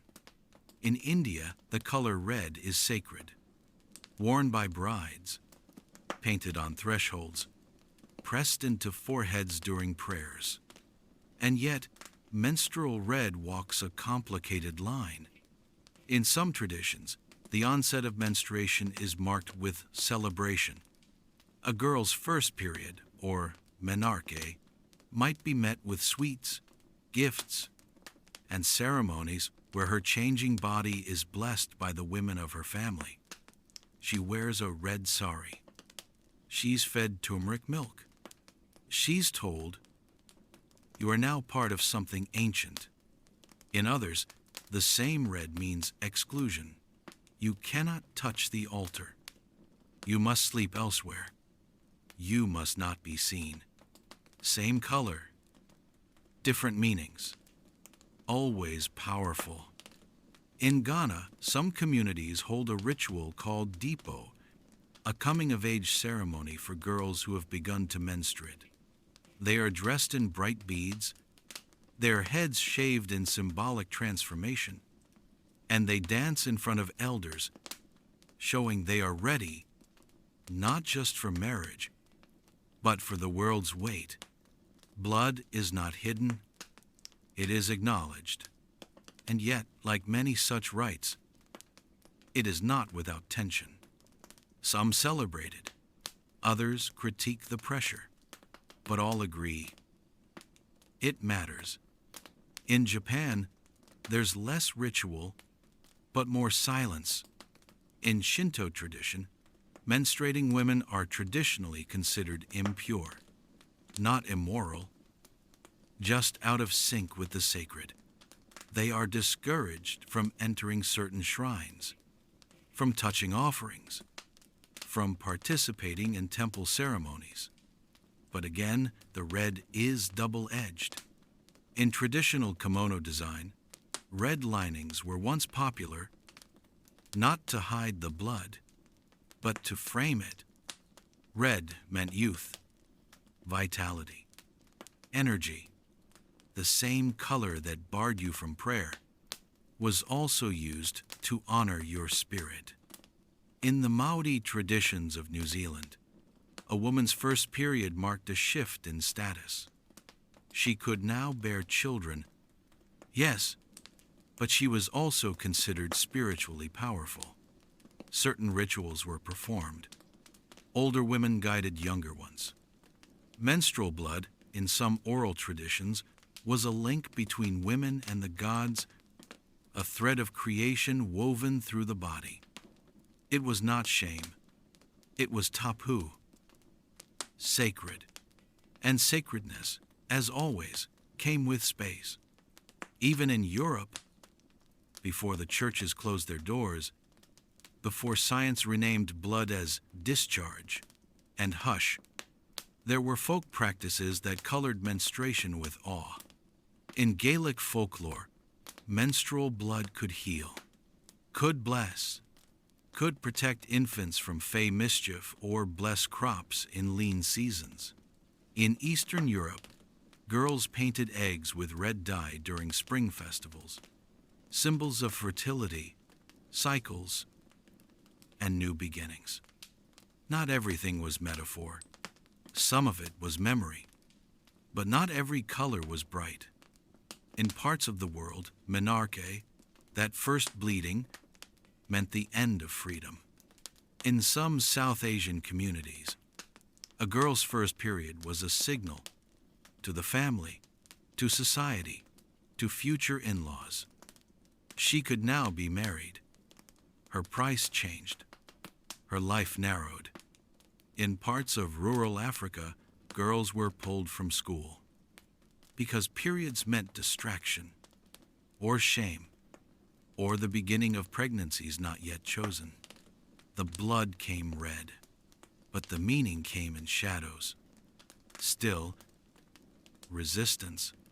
Modern activists are reimagining these rituals, restoring their celebration without the shame, keeping the joy, leaving the fear.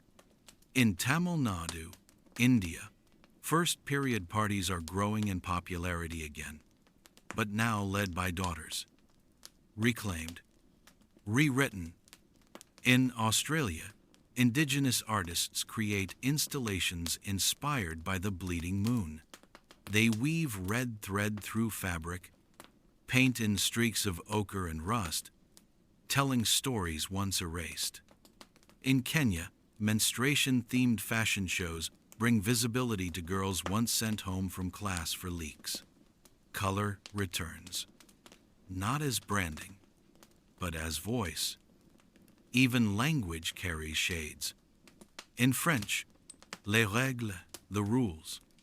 In Swahili, hedi, linked to the moon. In Spanish, la menstruación, or more often, la visita. In English, we've used everything from the curse to Aunt Flo. But the tone, that's changing. Now, girls say, I'm on my period, without apology. Now, artists stage installations using real pads, real paint, real red. Now, schools run period pride days. Students wear red, talk freely, hand out supplies. Not to provoke, to normalize, to remind us. This isn't new. It's just finally being seen. Let's end with a girl. Anywhere in the world. She stands in her bedroom. She's bleeding for the first time. She's unsure, maybe afraid, maybe proud. And someone, a sister, a cousin, a mother, a friend, hands her something soft. A cloth, a box, a necklace with a small red stone, and says, "This is yours now, and it always has been." So, you've got an app on your phone. It buzzes. A notification pops up. Your period is likely to start tomorrow. You swipe it away. Check your calendar. Toss a cup or pad or pair of special underwear into your bag. And go. Simple, normal, unremarkable. And, for most of human history, absolutely revolutionary. Because the modern menstrual moment isn't one of perfection, it's one of possibility. Let's begin with tools. We now have pads that are thinner than a slice of bread, but can hold a quarter cup of blood. Tampons that expand sideways. Menstrual cups made from soft silicone, reusable, flexible, medical grade. There's period underwear, absorbent, breathable, even cute. Washable pads with wings that actually stay in place. Apps that track flow, symptoms, mood. And it's not just technology, it's visibility. These products aren't hidden anymore.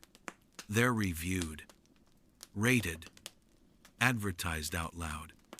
You can buy them in bright packaging that says period across the front, like it's not a dirty word, because it's not. Not anymore. Social media has done what libraries, schools, and ad campaigns could not. It made bleeding Relatable. People post photos of their stained sheets, share tips on surviving cramps, film themselves folding a menstrual cup with one hand and microwaving soup with the other. It's raw. It's funny. It's a little too honest sometimes, but it's real. And for many, that's the first time they've ever seen their experience mirrored back without shame. Activism is louder too. Movements like number End Period Poverty, number Free the Period, and number Menstruation Matters have demanded change and gotten it. Scotland made menstrual products free. So did New Zealand schools. Canada dropped the tampon tax. So did India, Kenya, Australia. Even in the US, states are catching on, slowly. Some have passed laws to provide free pads in schools, shelters, and prisons. Others still resist, but the tide is turning. And it's red. We're also talking more openly about who menstruates. It's not just women. It never has been. Trans men, non-binary people, intersex folks. They bleed too. And for them, finding products that match their identity is not just convenient, it's dignity. Brands are starting to listen. Packaging is shifting. Language is softening. We see phrases now like people who menstruate. And while that makes some uncomfortable, it makes others feel seen, which is the point. Science, too, is finally catching up. We now know that the menstrual cycle is a vital sign, a reflection of hormonal health, stress, nutrition, even cardiovascular risk. Doctors are beginning to ask real questions, track real data, prescribe with nuance. Pain that used to be dismissed as normal is now being diagnosed as endometriosis, PCOS, or adenomyosis. Not hysteria, not woman trouble. Medicine, at long last, is beginning to listen. And yet, not everywhere. Across the globe, millions still lack access to menstrual products, still bleed without clean water, still miss school, still face stigma, still feel shame. In refugee camps, in rural towns, in homes where no one has ever said the word period out loud, the modern menstrual moment isn't equal, but it is expanding, and that matters. Let's pause here. Not out of sadness, but out of respect, because bleeding has always been more than biology. It's been culture, control, care, capitalism, community, and now it's conversation. Not just in bathrooms, but on buses, in classrooms, in art galleries, in memes. We've gone from whispering behind hands to writing the word period in neon across a hoodie. And that, well, that's a kind of magic too. So where are we now? Somewhere in the middle. The stigma isn't gone. The pain isn't solved. The silence hasn't fully lifted.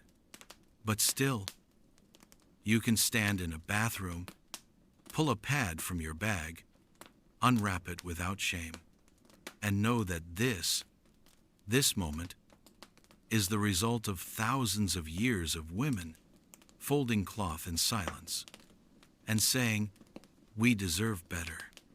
We've come from temples and taboos, from wool and moss and makeshift belts, from whispered warnings and painted eggs and red-threaded myths.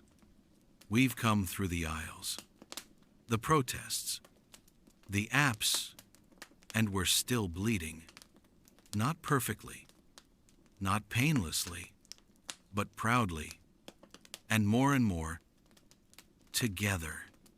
And now, you've reached the end of the story, or maybe the middle. So wherever you are, in bed, in transit, in your body, breathe. You're part of something ancient, something soft, something strong, a rhythm, a reminder, a reclamation. Good night, red thread. We see you.